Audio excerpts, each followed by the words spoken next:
नमस्कार दोस्तों, एक नई लर्निंग के साथ हाजिर हूं और आज की इस स्टॉक स्पेसिफिक लर्निंग में जिस कंपनी विशेष को लेकर के हम लोग चर्चा करने की कोशिश करेंगे, तो जान करके समझ में आएगा कि शायद ये हमारे आसपास में बिकती है प्रोडक्ट और पोस्ट प्रोडक्टिविटीज वाली कंपनी का भी मार्केट इतनी बड़ी है। जो इनका जो इंडियन मार्केट है वो तो है ही, जिसमें कि सिगरेट्स मार्केट की बात किया जाए।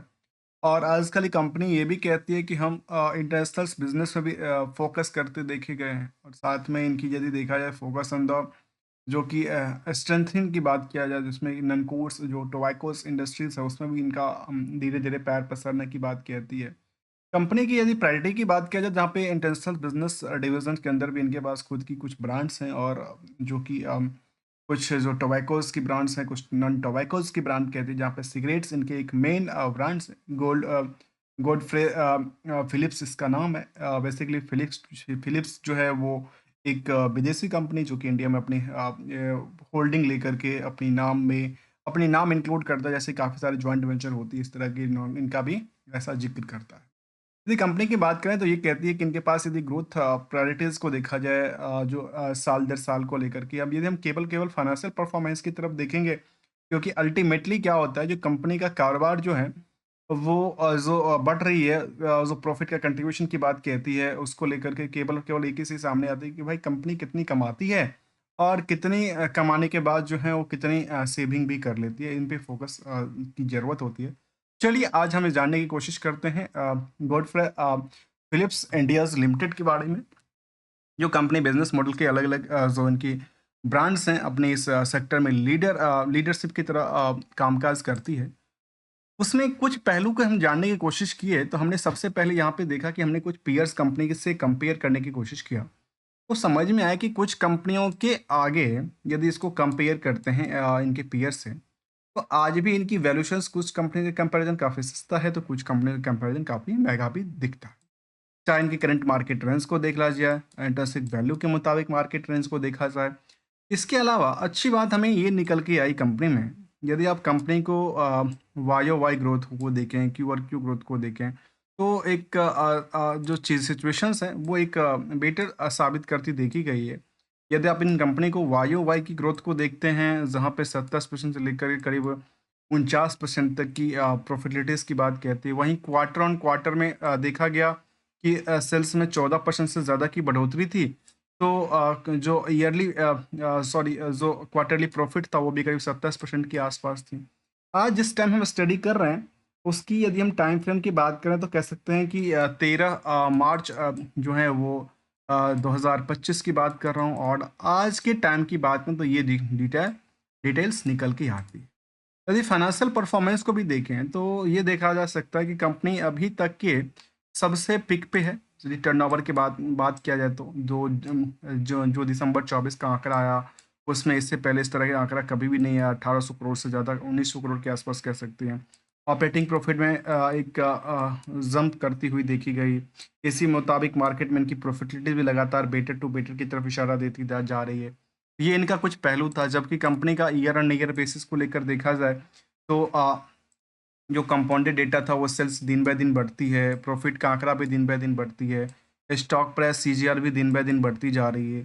इस रिटर्न ऑन इक्विटी जो है ऑन एवरेज दिन बाय दिन बढ़ती जा रही है। तो मार्केट में यदि आप 3 जो इनके स्तंभ की बात करते हैं, यदि इन 3 स्तंभ को हम अवलोकन करके देखें तो तीनों एक ही दिशा में चलती देखी गई, तो फिर मार्केट में ये जो पोज़ीशंस हैं, जो स्टॉक मार्केट में निवेशकों के इंटरेस्ट से जुड़ा हुआ है, वो उनको बढ़ना थोड़ा-सा स्वाभाविक सी बात निकल के आई। जहाँ तक कंपनी का सवाल है साल दर साल की, तो कुछ देने लेने के बाद हमेशा रहती है सी, और बीएसई के 500 इंडेक्सेशन के अंदर रखी गई है, और साल दर साल यदि हम कंपनी की बात करें तो कंपनी जो है वो इंटर फाइनल डिविडेंड भी दिया था। डिविडेंड की पार्ट लगातार देती रही है, 2021 हो, 22 हो, 23 हो, 24 हो। तो इसका रेगुलर इनकम के तौर पे भी साल दर साल दिया है। इसमें कुछ और पहलू को जानने की ज़रूरत पड़ती है कि आखिर पीयर्स की बाकी कंपनियों के एवरेज के मुताबिक इनका रेशियोज़ क्या कहता है। यदि बाकी कंपनियों के आगे इस कंपनी को देखते हैं, तो इसमें 17% की सेविंग है नेट लास्ट टीटीएम के मुताबिक देखते हैं, या लास्ट 12 महीने के हिसाब से देखते हैं तो। और जो बाकी कंपनियाँ हैं,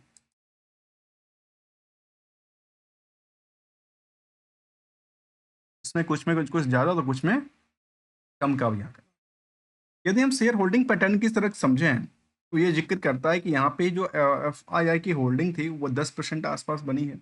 प्रोमोटर्स ग्रुप्स में जो है वो इंडिया के अलावा की जो ग्लोबल्स इनके पार्टनर्स हैं, जहाँ पे जो फिलिप्स आईएनसी ग्लोबल करके है, वो करीब 25% की होल्डिंग होल्ड करता है। रेस्ट में यदि देखा है तो कुछ और भी कंपनीज़ हैं, जहाँ पे गुड इन्वेस्टमेंट हो, या फिर आप काफ़ी सारी कंपनी आम निवेशकों के पास भी इनकी होल्डिंग 14% के आसपास है।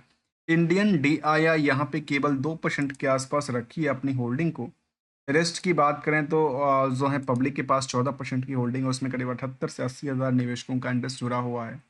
यदि कंपनी की हम समरी डेटा की तरफ चलें, तो 29,000 करोड़ की मार्केट कैप है। मार्केट की रेंज में देखा गया कि जो हायर रेंज था, हायर रेंज से करीब-करीब कह सकते हैं कि 200 डीमार के आसपास आजकल सिचुएशंस उससे ऊपर ही देखने को मिलता है।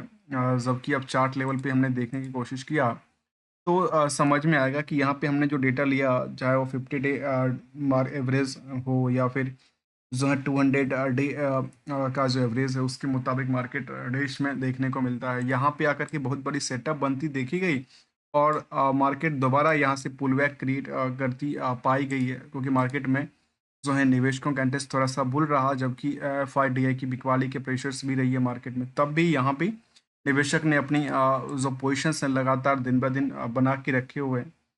जबकि कंपनी में कंपैरिजन किया जाए सेंसेक्स के पॉइंट ऑफ व्यू से हो, या बीएसई एफएमसीजी इंडेक्सेशन के पॉइंट ऑफ व्यू से हो, तो साल दर साल की बात करें तो पिछले 10 सालों में 1100% की रैली थी। पिछले एक साल में करीब 95% के आसपास रैली क्रिएट करती देखी गई। आज के टाइम में यदि हम टेक्निकल की कुछ ट्रेंड की समझने की कोशिश करें, तो ट्रेंड ट्रेंड ये कहता है कि यहाँ पे मार्केट में जो है दिन बाय दिन दोबारा से डिमांड बढ़ी है। डिमांड यहाँ भी बढ़ी थी, लेकिन डिमांड रुक-रुक के बढ़ी थी। यहाँ लगातार डिमांड बढ़ती देखी गई है। जैसे डिमांड यहाँ पे बढ़ी थी मार्केट में, फिर मार्केट इसके डिमांड के विपरीत दिशा में देखी गई थी। लेकिन कंपैरिज़न टू द बाकी चीज़ों से देखा है, तो लगातार दिन बाय दिन इनमें सर्किट के साथ ही जो डिमांड बढ़ी है करीब 5% के आसपास, तो वो एक इनके लिए कह सकते हैं कि अपॉर्चुनिटी क्रिएट कर रही है। और आज के टाइम की यदि हम बात करें, तो इनके पास सपोर्टिंग काफ़ी सारे हैं, रेजिस्टेंस काफ़ी सारे हैं, तो मार्केट में चलना, गिरना ये तो दिन का दिन लगा रहता है। लेकिन कुछ रूल को समझना ज़रूरी है। उस रूल को लेकर के भी हम एक नज़र समझने की कोशिश करते हैं, क्योंकि रिस्क कंपनी में नहीं के मुताबिक है, रिटर्न का एक्सपेक्टेशंस तो काफ़ी ज़्यादा पीक पे दर्ज करती है। जहाँ पिछले 6 महीने से लगातार हम लोगों ने देखा कि मार्केट में एफआई हो, डीआई हो, एक तरफ खरीदारी करते हैं, एक तरफ बिकवाली करते हैं। आखिर किसकी गेमबाजी है रिटेलर को लूटने के लिए? ये सब तो बात मैं कई बार इंक्लूड करता हूँ। अब यहाँ पे देखिए मार्केट में हुआ क्या? यदि हम पिछले 6 महीने के डेटा को देखें, तो सबसे कम प्राइस में बिकवाली वाले स्टॉक में देखा गया कि एनालिसिस सी इंडस्ट्रीज़ की बात कहती है। इसके अलावा आईटीसी लिमिटेड की बात की,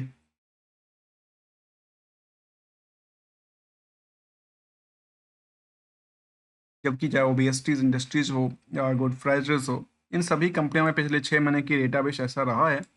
लेकिन यदि हम इनको पीरियड ऑन पीरियड बेसिस को देखें कंपेयर करने के लिए, तो काफ़ी बेटर अपॉर्चुनिटी क्रिएट करती देखी गई है। हमने पिछले साल शायद स्टार्टिंग में स्टडी किया था, जब हमने मार्च अप्रैल में अपनी हम यूट्यूब पे आए थे, तब की बात है, क्योंकि उस टाइम पे इसकी वैल्यूशंस काफ़ी बेटर थी, और आज भी इसकी वैल्यूशंस जो हैं काफ़ी हद तक वैल्यूशंस एक बेटर देखने को मिला है, क्योंकि इसका 52 वीक की यदि आप हाई की पोजीशन की बात करें, तो इस पोजीशन से मार्केट गिर के आजकल इस पोजीशन के आसपास आके अटकी पड़ी है। तो यहाँ एक अपॉर्चुनिटी क्रिएट करती देखी गई है। एक श और ये जो चार्ट हमने लिया, ये चार्ट में कई सारे इंडिकेटर्स आप यूज़ कर सकते हैं, चाहे स्विंग का इंडिकेटर्स हो, या फिर मैं किसी तरह के इंडिकेटर की बात नहीं करता हूँ, क्योंकि मैं कोई टेक्निकल एनालिसिस भी बात नहीं करता हूँ, ना कोई टेक्निकल आपको रिकमेंडेशन की बात करता हूँ कि इस स्टॉक में और रखो या बेचो, दिस इज़ योर मनी। अक्सर कहते हैं हम, जो मनी इज एवरीथिंग, और secure and safe for the better future. और एक सिंगल से हम गोल्डन रूल को हमेशा चर्चा करते हैं।